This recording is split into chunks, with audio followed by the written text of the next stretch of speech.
Assalamualaikum warahmatullahi wabarakatuh. Yang terhormat Ustadz Ihwan Rahman Bahtiar selaku dosen pengampu mata kuliah EPBA dan teman-teman yang saya banggakan. Alhamdulillahirabbil alamin wassalatu wassalamu ala Rasulillah Muhammad sallallahu alaihi wasallam. Jadi hari ini kita akan berdiskusi tentang self exam browser. Yang tentunya teman-teman sendiri udah nggak asing lah sama self exam browser ini gitu. Karena kebetulan kemarin kita habis ulangan menggunakan self exam browser sendiri gitu. Nah, mungkin materi pada kali ini hanya untuk memperkaya teori atau pengetahuan teman-teman. Saya Fatahila selaku moderator yang akan membimbing jalannya diskusi pada hari ini. Boleh di next.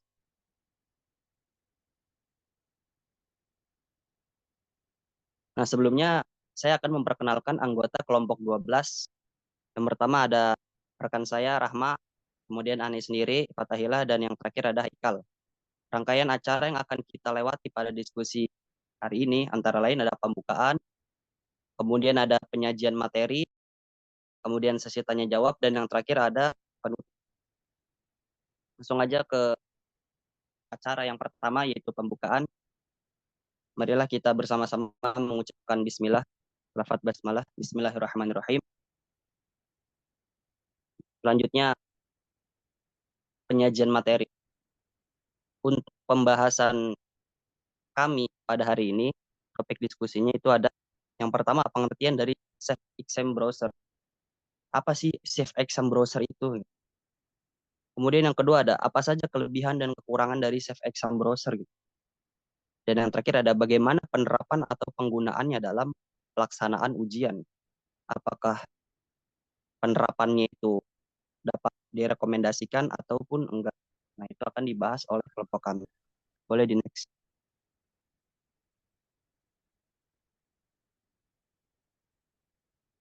Nah, untuk poin atau materi yang pertama itu ada pengertian safe exam browser yang akan dijelaskan oleh rekan saya Rahmat. Padanya saya silakan.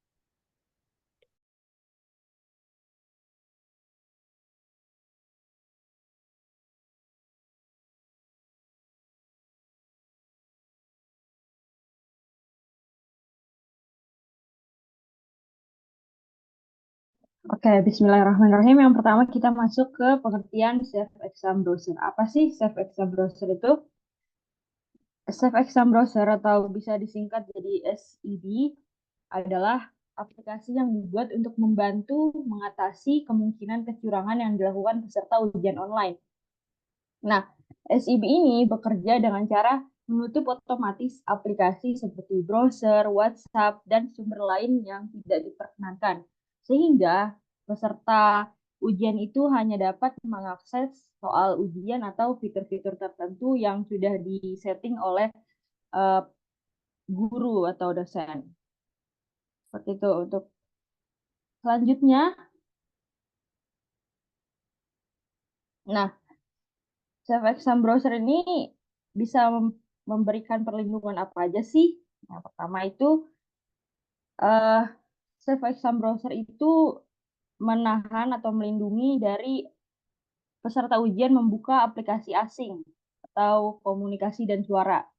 Dan juga dari pencarian informasi secara paralel di browser web. Jadi kalau kita sudah masuk di Safe Exam Browser, kita nggak bisa buka browser lain gitu. Yang ketiga, kita tidak bisa menjalankan aplikasi di mesin virtual. Yang keempat, tentu saja kita nggak bisa pergi ke situs tertentu. Dan yang kelima, uh, kita tidak bisa menyimpan informasi di clipboard sebelum memasuki program.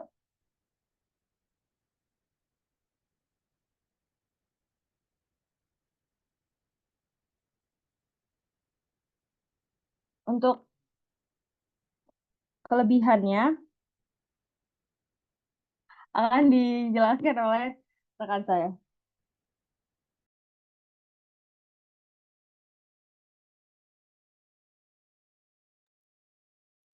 Ya, jadi untuk kelebihan safe exam browser yang pertama ada mengatur akses ke aplikasi atau situs web yang tidak diizinkan. Kemudian yang kedua, mengatur jumlah waktu yang tersedia mengerjakan ujian. Kemudian yang ketiga, fitur anti screenshot yang ketat. Keempat, membersihkan cache dan cookie setelah ujian. Kemudian yang kelima, mencegah akses ke clipboard. Keenam, konfigurasi ujian. Yang ketujuh, pengaturan tampilan. Jadi si Safe Exam Browser ini karena emang tujuannya buat perlindungan gitu kan, nanti balik lagi ke konfigurasinya atau pengaturannya gitu. Di poin pertama ada mengatur akses ke aplikasi atau situs web yang tidak diizinkan. Ya, jadi nanti tergantung dosen atau pengajar mau situs apa aja yang tidak diizinkan untuk dibuka, misalnya Google, WhatsApp, atau YouTube. Nah, kalau misalnya ketiga fitur ini ditutup, ya berarti nggak bisa diakses gitu, tiga fitur ini. Kalau misalnya si WhatsApp ini diizinin, ya mungkin aja bisa diakses si WhatsApp ini sambil buka Safe Exam Browser gitu.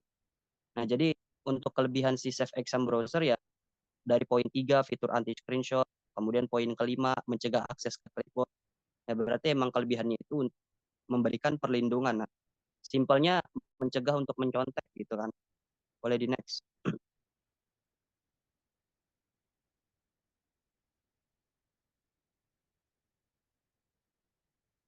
Oh, ini masih kelebihan ya. Ya, kelebihannya yang kedelapan ada tersedia untuk berbagai sistem operasi. 9 ada integrasi dengan LMS. 10 ada mencatat semua aktivitas yang terjadi selama ujian. 11 data terenkripsi. Nah, jadi dari kelebihan ini juga sama aja sih fungsinya kayak yang tadi, memberikan perlindungan gitu. Integrasi dengan LMS berarti integrasi itu kayak menghubungkan gitu. Jadi si Safe Exam Browser ini nggak hanya fokus pada satu apa ya satu web atau satu sistem soal atau jawaban kayak misalnya hanya berkolaborasi lah intinya kolaborasi hanya dengan Quizzes aja enggak gitu. Jadi si Safe Exam Browser ini bisa kayak collab sama banyak sistem eh, ujian daringnya gitu. Kayak misalnya Moodle, LMS, Quizzes dan lain-lainnya. Ya pokoknya kelebihannya gitu. Boleh di next.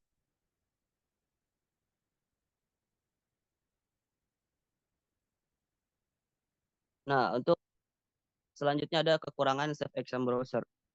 Yang pertama, sulit diinstal dan mengatur. Kemudian crash atau error. Kemudian yang ketiga, beberapa orang mungkin merasa terbatasi dengan aturan yang diberlakukan selama ujian berlangsung. Keempat, ketergantungan internet. Kelima, jika LMS tidak mendukung integrasi yang baik, pengalaman ujian bisa terganggu. Yang keenam, biaya implementasi, investasi, waktu, dan sumber daya. Ya untuk kekurangannya sendiri sebenarnya nggak fatal-fatal banget kalau dilihat dari kelebihannya gitu. Dan emang si Safe Exam Browser ini lebih ramah ke guru. Kalau untuk pelajar sebenarnya kurang ramah gitu.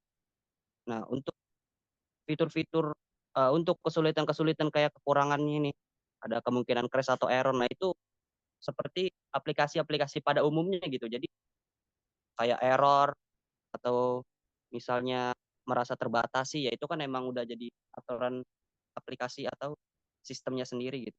Jadi untuk kekurangannya dibalik kelebihannya yang bermanfaat ya kekurangannya nggak fatal-fatal banget gitu. Nah boleh di.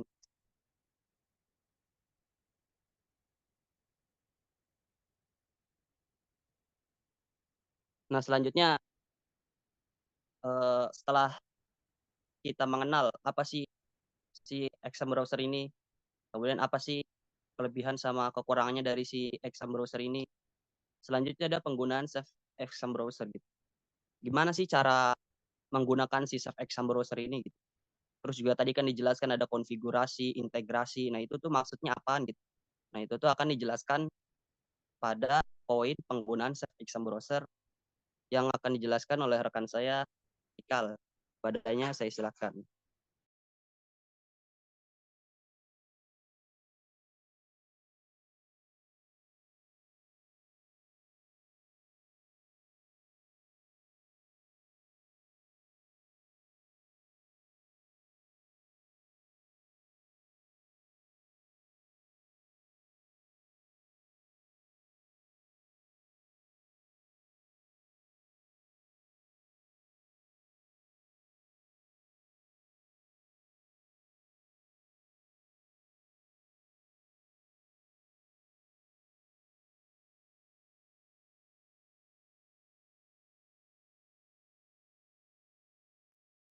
Oke, boleh.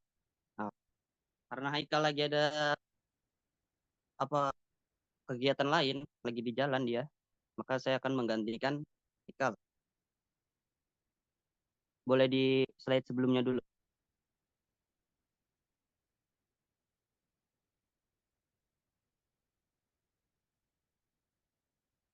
Nah, nah, untuk penggunaan Safe Exam Browser, kami membaginya menjadi 4 poin.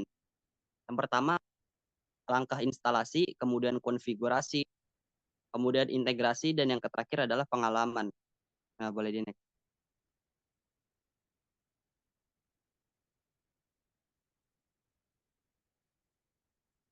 Nah, yang pertama, bagaimana cara menggunakan Safe Exam Browser?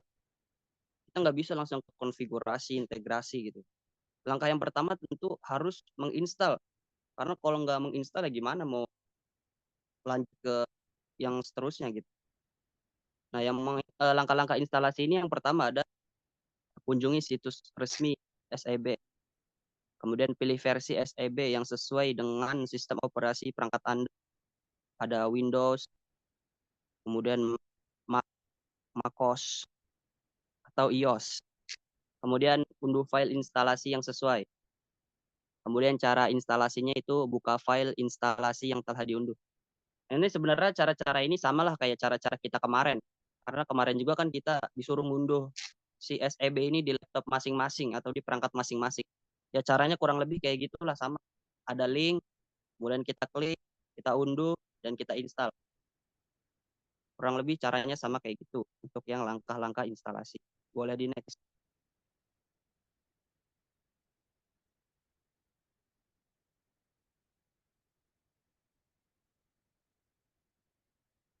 Selanjutnya ada konfigurasi.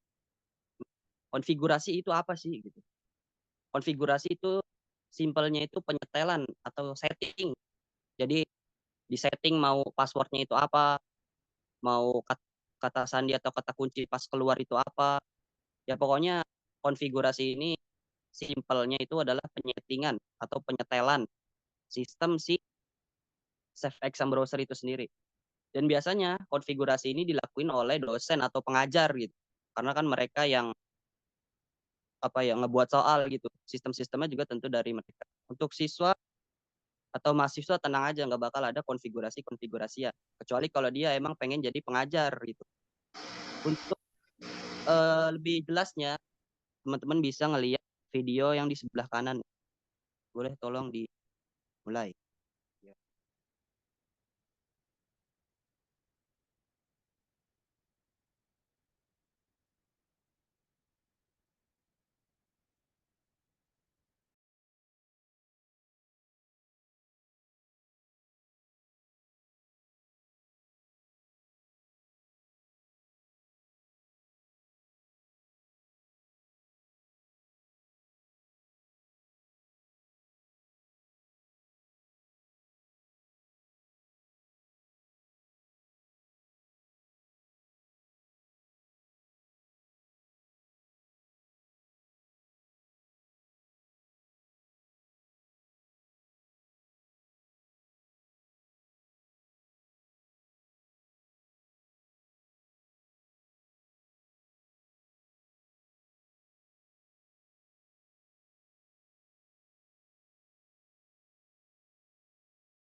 Oke, videonya nggak bisa nih.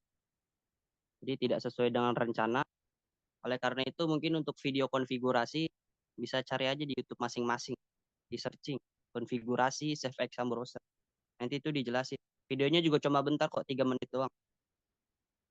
Kemudian selanjutnya itu ada integrasi. Sebagaimana yang dijelaskan tadi, integrasi itu kayak collab lah istilahnya.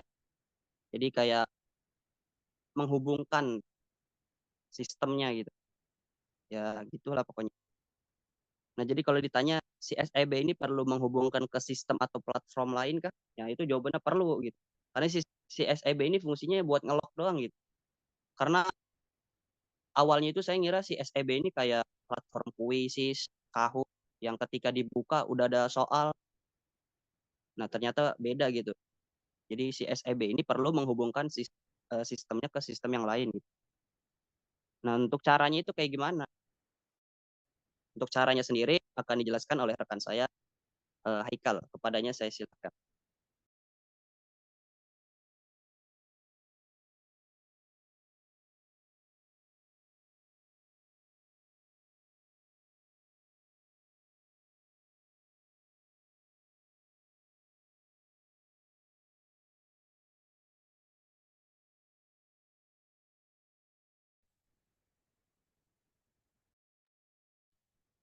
Nah, sepertinya Haikal lagi sulit kondisinya untuk on mic. Jadi coba Ana coba jelasin.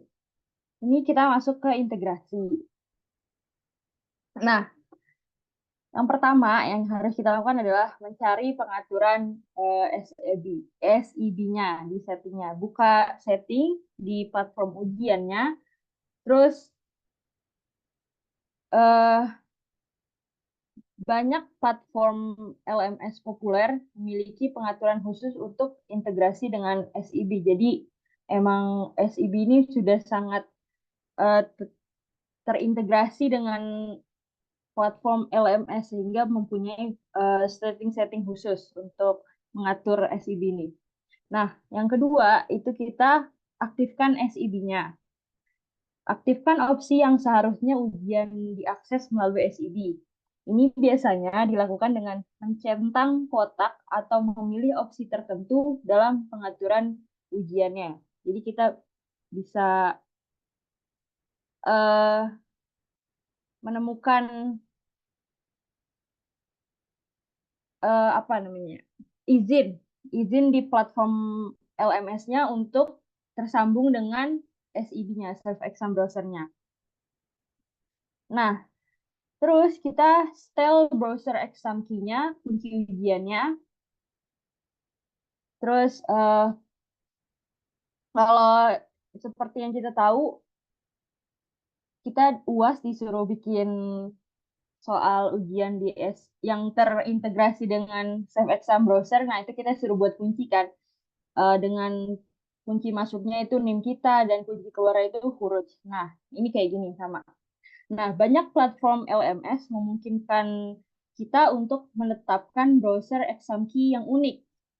Nah, seperti kemarin pas UAS itu unik banget. Kunci keluarnya itu permisi. Itu cukup unik ya.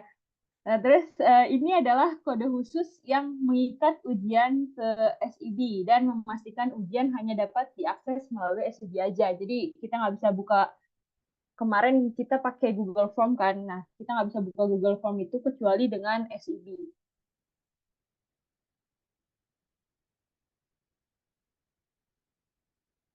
Nah, bagaimana rasanya ujian menggunakan SEB? Itu seperti kita tahu kemarin kita sudah melaksanakan UAS dengan SEB ya. Kita nggak bisa screenshot, nggak bisa eh, keluar dengan tombol apapun yang ada di laptop kita. Misalnya tombol ESC itu nggak bisa. Kita bahkan kita harus eh, mengklik shutdown apabila laptopnya harus benar-benar dimatiin, mengetik tombol power, dan itu membuktikan bahwa Safe Exam Browser ini benar-benar aplikasi yang sangat terbukti keamanannya. Karena kita benar-benar nggak bisa melakukan apapun kecuali ujian tersebut. Gitu. Ya, lingkungannya terkunci. Oke, mungkin sekian dari saya. Saya kembalikan ke moderator. Oke, terima kasih kepada teman-teman kelompok 12 karena sudah terakhir materinya nih. Ana izin menyampaikan kesimpulan dari materi hari ini.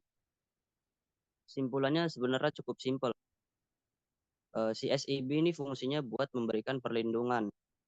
Si SIB ini lebih cocok dipakai atau sepertinya si SIB ini emang dikhususkan atau difungsikan untuk pengajar, entah itu guru ataupun dosen gitu. Si SIB ini juga punya banyak fitur dan tentunya kelebihan kelebihannya itu lebih banyak dibandingkan kekurangannya. Ya intinya si SIB ini bisa bermanfaat lah untuk depannya. Nah, selanjutnya adalah sesi tanya jawab. Untuk sesi tanya jawab akan akan diperuntukkan untuk 3 orang penanya, dan untuk teman-teman yang mau bertanya dipersilahkan boleh raise hand ataupun boleh ngechat di kolom komentar Zoom. Kepada teman-teman yang ingin bertanya, saya silakan.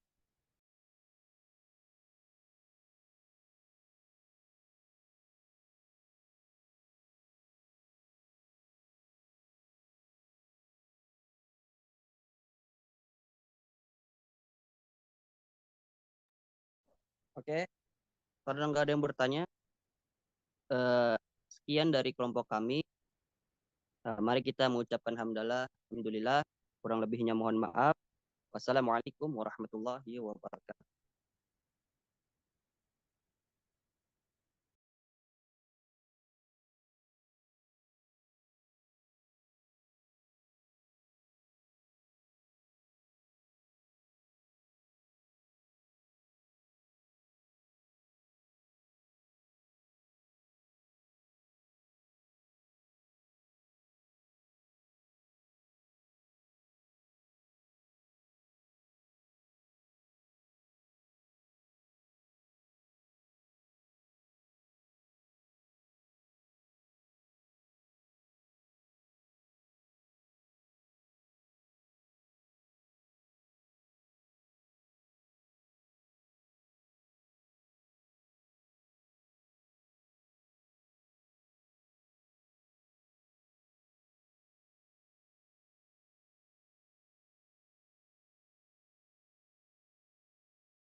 Baik, apakah suara saya terdengar? Tes, tes. Suaranya masuk nggak? Masuk, masuk. Oke. Bismillahirrahmanirrahim. Assalamualaikum warahmatullahi wabarakatuh. Eh, selamat pagi teman-teman semua. Pada kesempatan kali ini kami dari kelompok 13 akan mempresentasikan hasil diskusi kami mengenai platform atau aplikasi dalam tes bahasa Arab ya.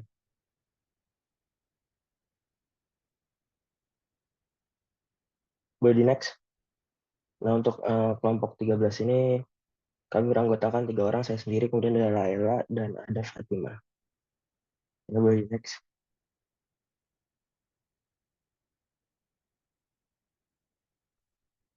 Nah, kita akan yang pertama ini kita akan bahas mengenai teori ya.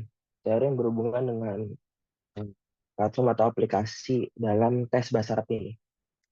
Yang pertama itu kita akan membahas dari teori pengukuran klasik atau classical test theory yang disebut dengan CTT. Pengukuran klasik ini suatu dasar dalam pengembangan tes bahasa. Dan menurut CTT ini, setiap hasil tes adalah kombinasi dari skor sebenarnya yang disebut dengan true score dan kesalahan atau error. Nah, tujuan dari tes yang baik ini adalah meminimalkan kesalahan dan mendekati skor sebenarnya.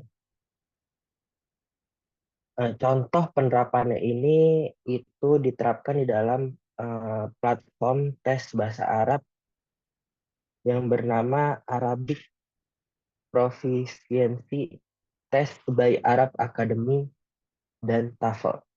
Yang tes ini itu menggunakan prinsip CTT sebagai desain dari tes mereka dan memastikan bahwa tes yang diberikan ini memiliki reliabilitas dan validitas yang tinggi.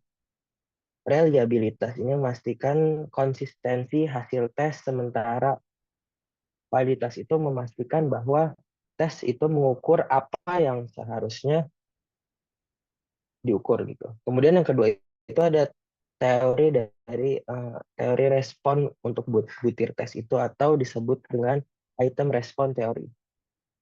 Nah, IRT ini adalah model statistik yang digunakan untuk mendesain, menganalisis, dan mencetak tes. Beda dengan yang pertama tadi itu CTT, IRT ini mempertimbangkan probabilitas jawaban yang benar, yang berdasarkan juga kepada kemampuan individu dan karakteristik dari butir-butir soalnya itu, atau disebut dengan item karakteristik. Nah, contoh penerapan ini ada di platform Memrise dan Buso, yang mungkin itu menggunakan pendekatan IRT dalam tes penempatan mereka untuk menyesuaikan tingkat kesulitan item dengan kemampuan pengguna.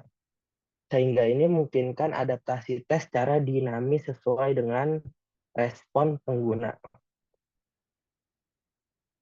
Ya, boleh di next. Kemudian yang ketiga itu ada teori mengenai konstruktivisme sosial atau social konstruktivisme.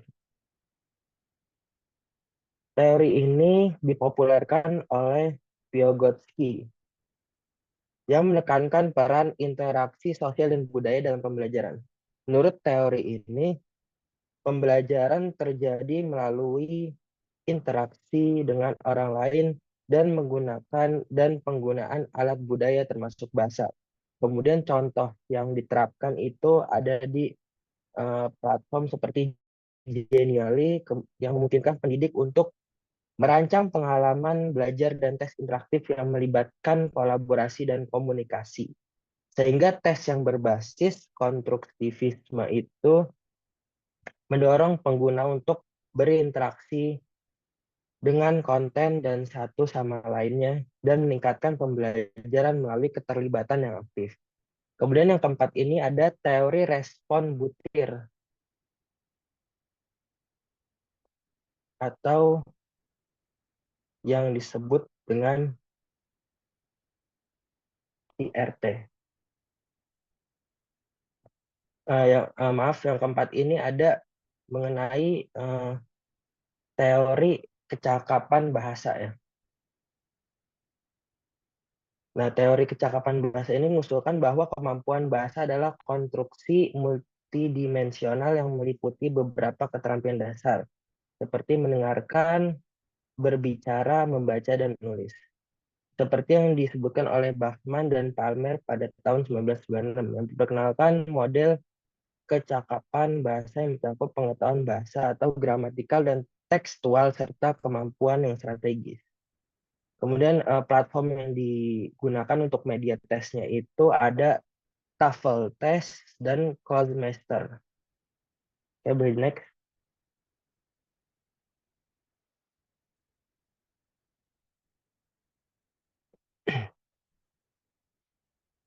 Kemudian untuk teori yang kelima itu ada teori pembelajaran berbasis teknologi atau Technology Enhanced Learning Theory. Teori ini menjelaskan bagaimana teknologi itu dapat digunakan untuk meningkatkan proses pembelajaran, sehingga prinsip-prinsip ini juga bisa mencangkup pembelajaran yang adaptif. Ada juga keterlibatan yang interaktif dan umpan balik atau feedback yang disediakan oleh teknologi digital itu. Kemudian platform yang diterapkan di dalam teori ini itu ada Memrise dan Busu yang memanfaatkan teknologi untuk memberikan feedback adaptasi otomatis, tingkat kesulitan, dan konten yang interaktif. Kemudian yang terakhir yaitu teori pembelajaran dewasa atau yang disebut dengan teori andragogi. Nah, teori andragogi ini itu dikembangkan oleh Malcolm Knowles yang menekankan bahwa orang dewasa itu belajar secara berbeda dari anak-anak. Sehingga pembelajaran dewasa itu harus berfokus pada aplikasi yang praktis, yang efisien, relevansi, dan pembelajaran yang mandiri yang pastinya berbeda dengan anak-anak. Kemudian dari teori ini, contoh penerapannya itu ada di platform Arabic Proficiency Test by Arab Academy dan BUSU yang sering digunakan oleh pelajar dewasa yang membutuhkan penilaian kemampuan bahasa yang relevan dengan tujuan profesional atau pribadi mereka. Ya, boleh next. Nah, untuk yang berikutnya akan dijelaskan oleh rekan saya. Padanya dipersilahkan. Baik, terima kasih kepada pemateri yang sebelumnya, yaitu Adam. Saya akan menjelaskan jenis-jenis platform untuk tes bahasa Arab. Nah, jenis platform untuk tes bahasa Arab yang pertama adalah Arabic Proficiency Test by Arab Academy. Arabic Proficiency Test yang ditawarkan oleh Arab Academy adalah tes online gratis yang dirancang untuk mengukur tingkat kemahiran pengguna dalam bahasa Arab. Tes ini mencakup berbagai aspek bahasa termasuk kosakata, tata bahasa, dan pemahaman bacaan. Nah, tes ini tuh memiliki kelebihan. Kelebihannya yaitu tes ini gratis dan mudah diakses secara online, memungkinkan siapa saja untuk menggunakannya tanpa biaya. Kemudian tes ini tuh mencakup berbagai aspek bahasa yang penting, seperti kosakata dan tata bahasa, memberikan gambaran yang baik tentang kemampuan bahasa pengguna. Namun tes ini juga memiliki kekurangan, yaitu tes ini mungkin lebih ditujukan untuk menarik pengguna baru daripada memberikan penilaian mendalam bagi pengguna yang sudah memiliki pengetahuan bahasa Arab yang cukup. Kemudian tes ini lebih fokus pada penilaian pasif, misalnya pemahaman bacaan dan kurang pada keterampilan aktif. Platform yang kedua adalah Memrise Arabic Placement Test. Memrise adalah platform pembelajaran bahasa populer yang menyediakan tes penempatan bahasa Arab gratis. Tes ini membantu pengguna menentukan tingkat kemampuan mereka sebelum memulai kursus di platform tersebut. Tes ini mencakup berbagai aspek bahasa seperti kosakata dan tata bahasa. Nah, platform ini memiliki kelebihan, diantaranya adalah hasil tes digunakan untuk menempatkan pengguna pada tingkat yang tepat dalam kursus Memrise yang membantu personalisasi pembelajaran. Kemudian tes ini gratis dan mudah diakses bagi siapa saja yang ingin menggunakannya. Tes ini juga interaktif dan menarik. Namun dia juga memiliki kekurangan, yaitu tidak mencakup semua aspek keterampilan bahasa secara mendalam seperti berbicara dan mendengar. Tes ini mungkin kurang menilai keterampilan komunikasi praktis dalam bahasa Arab. Platform yang ketiga yaitu TOEFL, Test of Arabic as a Foreign Language. TOEFL adalah tes gratis yang dikembangkan oleh berbagai universitas untuk menilai kemampuan bahasa Arab sebagai bahasa asing. Tes ini mencakup membaca, menulis, mendengar, dan berbicara, memberikan penilaian yang komprehensif tentang kemampuan bahasa pengguna. Tes ini juga tidak terbebas dari kelebihan maupun kekurangan. Kelebihannya adalah tes ini mencakup semua keterampilan bahasa utama, termasuk membaca, menulis, mendengar, dan berbicara. Selain itu, TOEFL sering digunakan dalam konteks akademis, memberikan kredibilitas lebih dalam penilaiannya. Adapun kekurangan dari tes ini adalah kurang dikenal. Tes ini lebih dikenal di lingkungan akademis dan mungkin kurang dikenal oleh pengguna umum. Kemudian karena digunakan di konteks akademis, tes ini mungkin memerlukan pengaturan khusus atau pendampingan yang tidak selalu tersedia untuk pengguna umum. Pembahasan yang berikutnya akan dijelaskan oleh rekan saya, Layla, kepadanya dipersilahkan. Baik, selanjutnya jenis platform untuk tes bahasa Arab berikut yaitu Closemeter, Arabic Fluency Test, Cloudmaster ini menawarkan latihan dan tes gratis untuk membantu pengguna meningkatkan dan menilai kemampuan bahasa Arab mereka. Tes ini menggunakan metode pengisian celah atau cloud test untuk mengukur penguasaan kosakata dan tata bahasa. Next.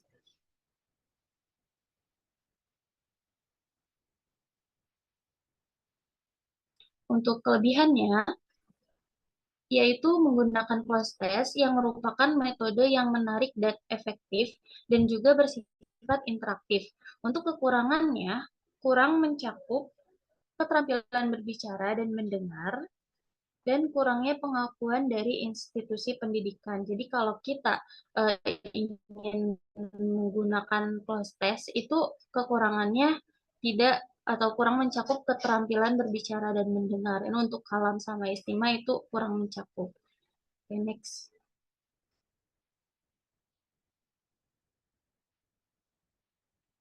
Yang selanjutnya ada Busu Arabic Proficiency Test.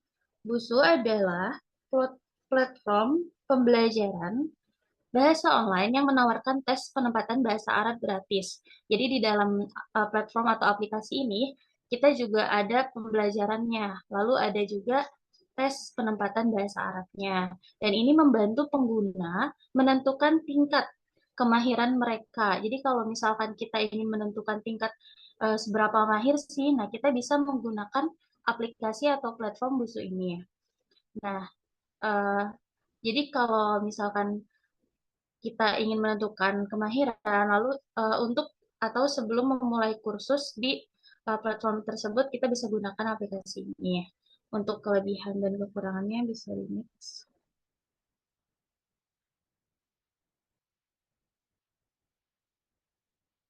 Nah, untuk kelebihan dari platform ini yaitu gratis dan mudah diakses, lalu menggunakan pendekatan pembelajaran yang terstruktur. Dan kekurangannya tidak mencakup semua aspek bahasa secara mendalam dan kurang dikenal dibandingkan dengan fitur pembelajaran Busu lainnya. Selanjutnya kita akan melihat videonya. Bisa di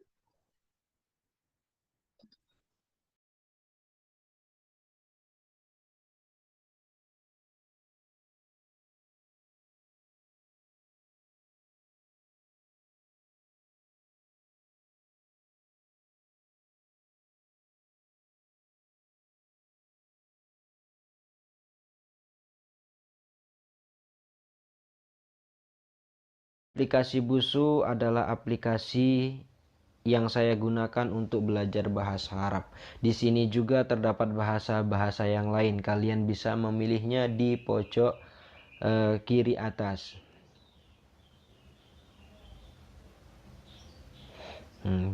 Di sini terdapat pelajaran bahasa Inggris, bahasa Spanyol, bahasa Prancis, dan lain sebagainya. Di aplikasi ini materi-materi yang kita dapatkan banyak sekali seperti kosakata, kemudian kuis, kemudian insya, dan lain sebagainya. Saya berikan contoh di materi pemula A1 pelajaran kedua karena di sini ada tingkatan-tingkatannya. Saya pilih yang pemula saja. Di sini kita mendapatkan kosakata. Saya berikan contoh. Masmuka, siapa nama Anda?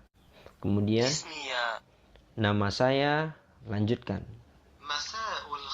Nah, ini adalah pertanyaan mengulangi pembelajaran yang kemarin. Masa'ul khairi, siapa nama Anda? Benar atau salah? Salah. Lanjutkan. Dari mana Anda berasal? Min aina anta? Selanjutnya. Ana mina, misalnya ana min Indonesia. Lanjutkan. Ana mina yang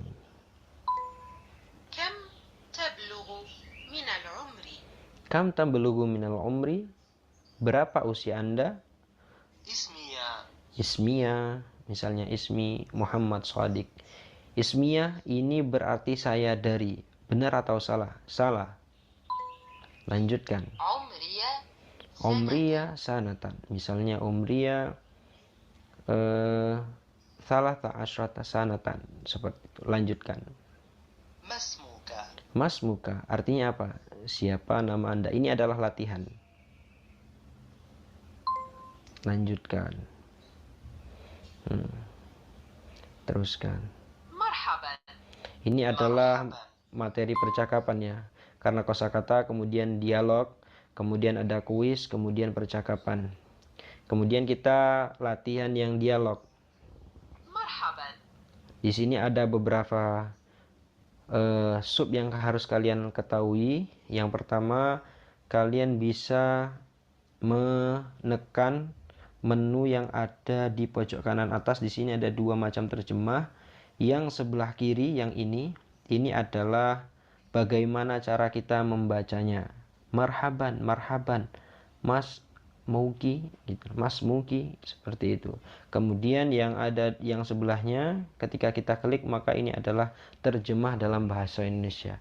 Ketika kalian telah mempelajari semua ini, kalian bisa menghidupkan suaranya dengan menekan tombol seperti tombol mulai. Marhaban dan sebagainya. Kita lanjutkan. Nah, ini adalah latihannya. Misalnya kita klik nomor 1 marhaban. Kemudian marhaban, masmuk seperti itu. Kemudian Maria wa anta berarti ismi. Selanjutnya min aina anta. Yasuruni liqauk seperti itu. Min aina anta? Anamin gitu. Anamin Ingilterra. Kemudian Maria, kam tablughu minal umur. Umri 21 sanatan. Ini benar semua. Kita lanjutkan. Seperti itu yang dialog. Selanjutnya adalah materi kuis. Kam tablughu minal umur, kita pasangkan. Berapa usia Anda? Min aina anta, dari mana Anda berasal? Masmuk, siapa nama Anda? Lanjutkan. Ini berarti berapa usiamu? Benar atau salah? Benar. Lanjutkan. Ismia, nama saya. Kita lanjutkan. Umri sanatan, yang ini. Kemudian ismi artinya nama saya. Anamin artinya saya berasal dari. Lanjutkan. Nah, pilih frasa yang sesuai dengan gambar. Ini adalah menunjukkan ulang tahun, maka kita memilih umri sanatan. Lanjutkan. Sudah selesai semua. Kemudian kita bisa latihan percakapan. Di sini adalah latihan insya. Kita bisa menggunakan suara ataupun bisa menggunakan tulisan. Tulis atau rekam jawaban untuk halo, siapa namamu? Kita tulis saja. Kita tulis ismi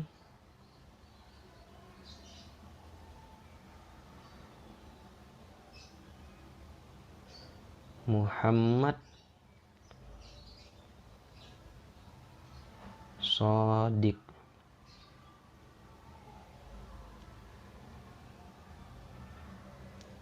Wa masmu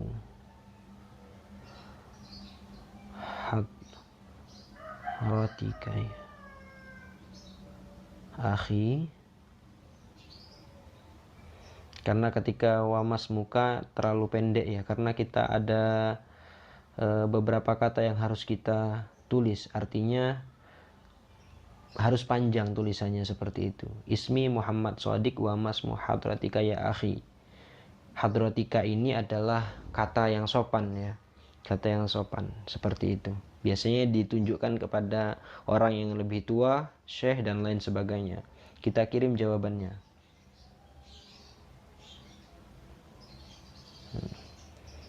Temukan penutur bahasa. Ketika kita belum mendapatkannya, kita bisa mengklik ini.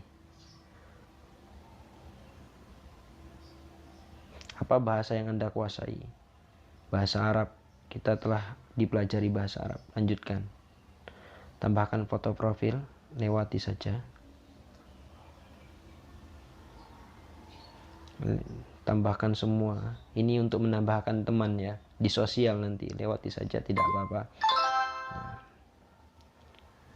Selanjutnya menu yang kedua yang harus kalian ketahui adalah menu yang ada di bawah. Menu yang kedua seperti tanda sinyal ini adalah materi-materi mufradat yang telah kalian pelajari. Kemudian yang ketiga adalah sosial. Ini adalah materi-materi yang kita pelajari. Ini ketika kita memahami salah satu bahasa dari ini, kita bisa mengkoreksi latihan mereka. Misalnya kalau kita mahir bahasa Arab, kita bisa mengkoreksi latihan-latihan mereka. Kita contohkan misalnya kita mahir bahasa Inggris. Misalnya kita sudah penutur asli, terima. Lanjutkan. Lewati. Nah, di sini ada beberapa latihan-latihan mereka yang muncul di sini, kita bisa mengkoreksi latihan mereka. Selanjutnya menu yang keempat adalah pemberitahuan, menu yang kelima adalah profil kita. Ini adalah latihan yang telah kita buat. Di sini ismi Muhammad Shodiq yang sudah saya tulis tadi, wa mas muhadratika ya akhi. Nanti di sini ada komentar-komentar apabila tulisan ini salah, seperti itu. Saya rasa cukup. Semoga bermanfaat. Lughatul Mustafa, Lughatun Arabiyah. Wassalamualaikum warahmatullahi wabarakatuh. Nah, itulah tutorial mengenai saya kembalikan ke moderator.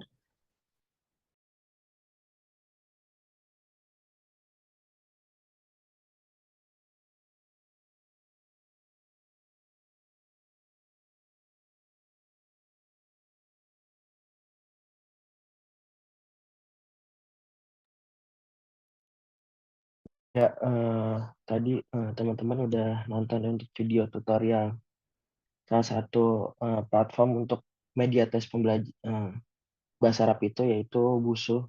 Kemudian sebelum diakhiri, saya akan bacakan beberapa kesimpulan ya. Jadi tadi platform-platform yang tadi udah kita jelasin gitu kan untuk tes bahasa Arab itu menawarkan berbagai tes penilaian bahasa Arab yang bisa teman-teman akses secara gratis gitu kan. Yang walaupun itu kurang dikenal gitu kan dibandingkan dengan platform lain seperti yang banyak kita tahu gitu kan seperti Quizizz atau yang lain-lain gitu kan. Tapi boleh juga teman-teman mencoba atau menggunakan yang tadi udah kita presentasiin gitu. Mungkin sebelum tutup, kalau teman-teman punya pertanyaan, boleh diajukan terlebih dahulu kepada 3 orang penanya.